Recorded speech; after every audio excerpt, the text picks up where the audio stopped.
Selamat sore, salam sejahtera untuk kita semua. Pada sore hari ini kita berhadapan dengan 4 ataupun 3 punggawa radar Karawang. Tanpa mereka ini bertiga, radar Karawang tidak bisa eksis sampai hari ini. Aku kasih aplaus dulu nih. Ya. Oke, sebelum kita mulai, ya kita ngobrol santai saja tentang dunia perkoranan ataupun dunia percetakan ya. Di samping kanan saya ini ada Mbak Reni Aulia. Nah, ini merupakan staf akunting dari Radar Karawang ya. Dan tanpa Mbak Reni ini, karyawan Radar Karawang setiap bulan tidak mungkin akan bisa digaji nih kalau tanpa ada kerja keras dari Mbak Reni. Nah, di depan kiri saya ini ada satu lagi cewek cantik ini, Mbak Shirley. Halo. Nah, Mbak Shirley kalau di Radar Karawang itu apa? Bagian apa? Administrasi iklan. Oh, administrasi iklan. Nah, ini periklanan, urusan iklan mengiklan, ini Mbak Reni ya urusannya. Shirley, Pak. Oh ya, Mbak Shirley, maaf Mbak Shirley. Dan satu lagi tamu kita dari sahabat kita ini, Bapak Agus Ehtiar.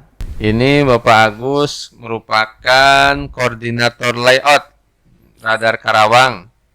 Jelek bagusnya wajah Radar Karawang, ini yang molesnya ya, gitu. Mulai dari siapa dulu nih?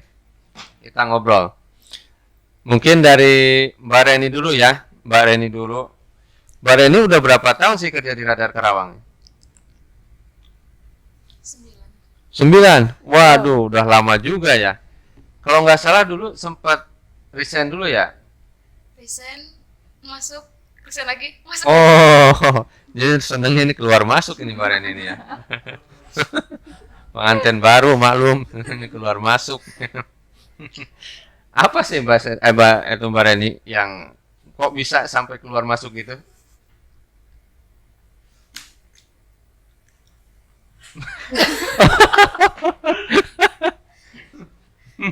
Ada urusan personal sih. Oh, urusan Bisa personal. dijawab. Ya, mungkin tidak bisa kita share ya. Mungkin kalau untuk urusan yang bisa di-share-nya untuk teman-teman kita semua, mungkin para pemirsa yang menyaksikan, bagaimana sih suka duka jadi akunting di sebuah media gitu ya, di sebuah media.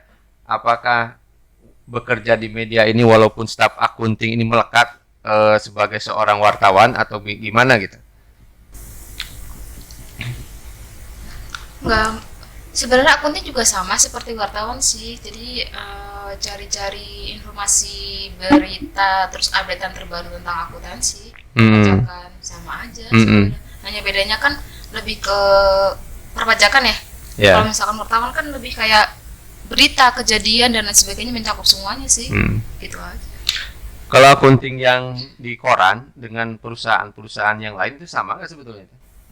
Beda. Bedanya apa tuh? Mungkin kalau di perusahaan yang lain ya, di luar perusahaan koran ya, mereka kan ada contohnya pembelian barang dari luar negeri kayak gitu. Kalau di koran kan lokal ya, jadi nggak ada. Itu aja sih. Itu aja ya. Yang sulit itu apa? Pernah nggak mengalami, iya susah banget ini ngitungnya gitu, atau soal apa gitu? Enggak sih. Enggak ya? Alhamdulillah enggak. Enggak ya. Oh, berarti udah cerdas sekali ya Mbak Reni ini soal utang hitung mah. Memang kalau kurang 1.000 aja tetap ditagih ini soal Mbak Reni ini ya. Soal hitung-hitungannya ya. Memang harus begini nih soal seorang akunting ini. Kurang 1.000 saja ditagih gitu ya, ditagih. Nah itu sahabat-sahabat semua, ini Mbak Reni itu sekilas tentang kinerjanya dia di Radar Karawang. Memang perannya ini sangat vital sekali karena nanti soal pemasukan pengeluarannya beliau yang ngatur gitu kan ya, yang ngatur. Nah kita lanjut ke Mbak Shirley nih, periklanan ya. Oke. Iklan. Mbak Shirley ini udah berapa tahun di Radar Karawang? Udah 2 tahunan sih. 2 tahun. Sebelumnya kerja di mana? Sebelumnya itu di perusahaan manufaktur Jepang. Wow, pernah ke Jepang? Belum. Oh, belum. Baru jadi bawahannya aja. Bawahan ya. Nah, bekerja dengan orang Jepang dengan orang Indonesia enakan mana? Sejauh ini yang aku rasain nih ya, berdasarkan pengalaman, fun sama orang Indonesia sih. Jujur aja Jepang itu lebih ketat yang pasti.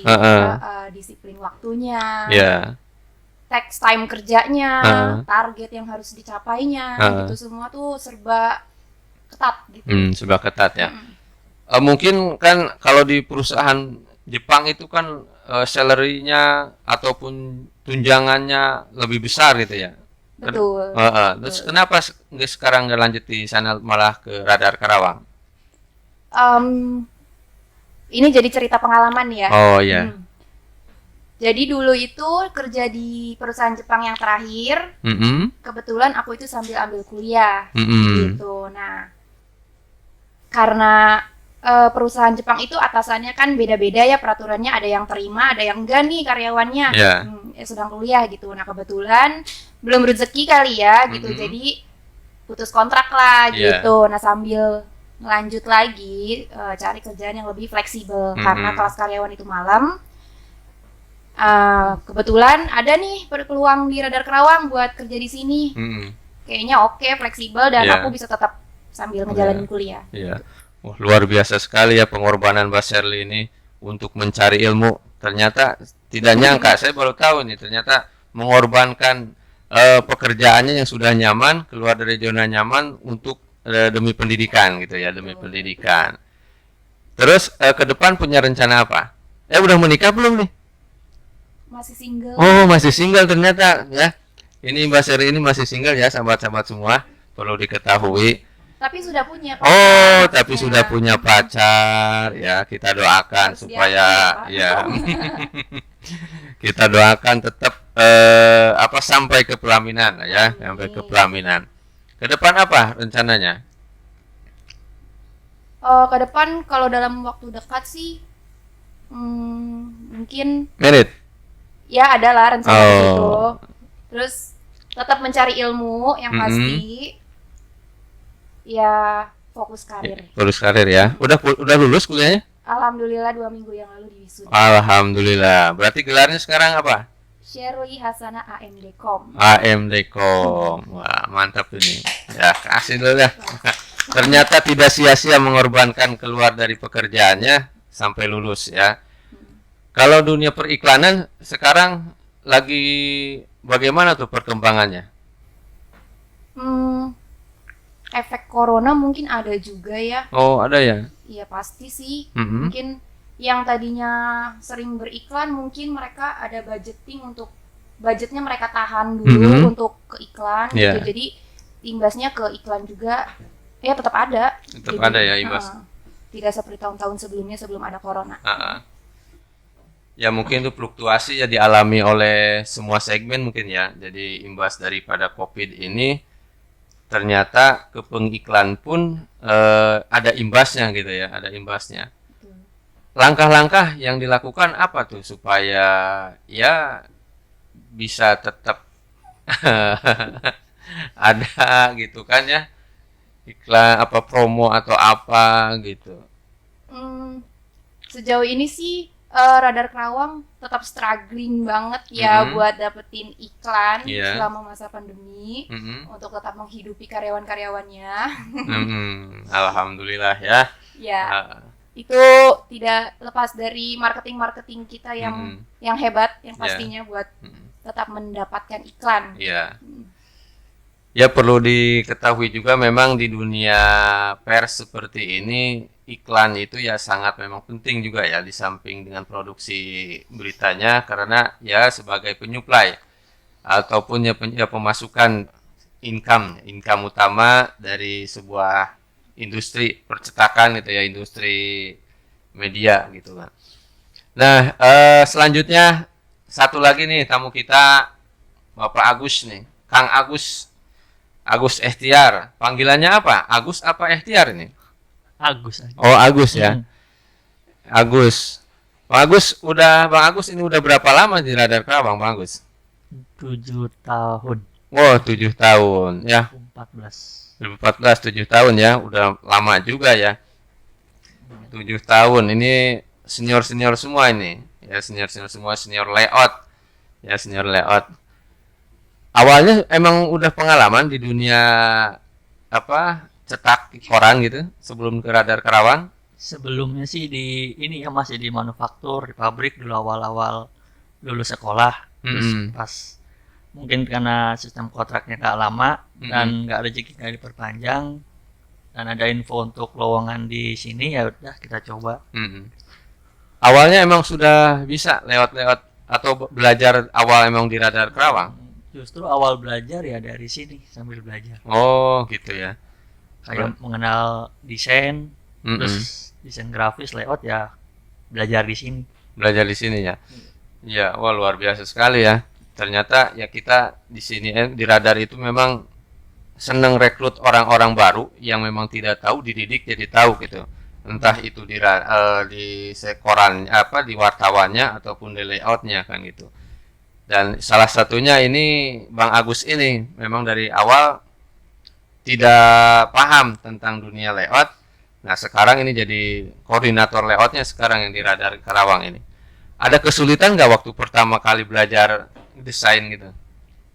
Kesulitan sih ada ya, mungkin karena pada awal-awal kan dituntut untuk deadline ya, tapi kita nge-layout itu masih kayak ngeraba-raba gitu kan. Oh ini cara ini gimana gitu kan. Cuma semakin kesini ya semakin ya bisa gitu. Jadi ada teknik-teknik yang kita dapat selama kita ada di sini gitu, selama ada di Radar. Jadi kan sekaligus belajar. Jadi untuk deadline bisa dikejar untuk pengeditan layout gambarnya. Kalau deadline gitu, kalau sudah deadline gitu jam 12 malam nih halaman belum selesai ini. Apa yang ada di pikiran biasanya Bang Agus ini? Kalau itu sih ya udah kadang ya pengalamannya kalau udah di atas jam 11 atau di jam 12 itu belum selesai, ya udah pasti ada jeda ngeblank gitu. Jadi bingung kita mau ngeliatnya mau kayak gimana gitu kan, karena udah terlalu malam atau bagaimana gitu. Kadang bingung, wah toto ngeblank aja di layar di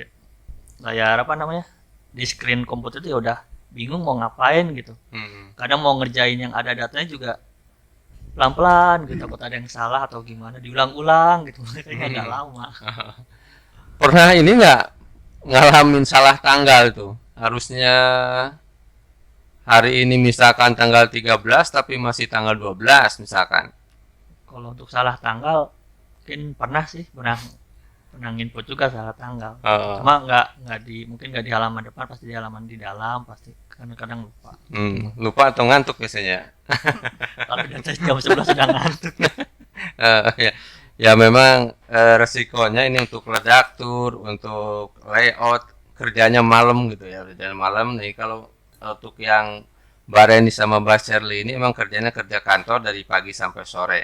Nah beda lagi dengan redaktur ataupun layout, ini kerjanya dari sore sampai malam.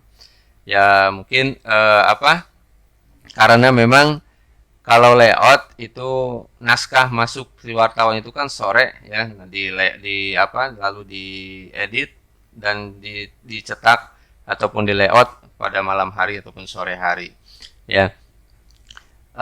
Untuk Mbak Reni selama di Radar Karawang ada pengalaman yang menarik ya, yang bisa dibagi ke teman-teman ini? Apa ya? Atau yang nggak bisa, ya mungkin yang sangat berkesan sekali gitu kan ya, yang sampai hari ini nggak lupa.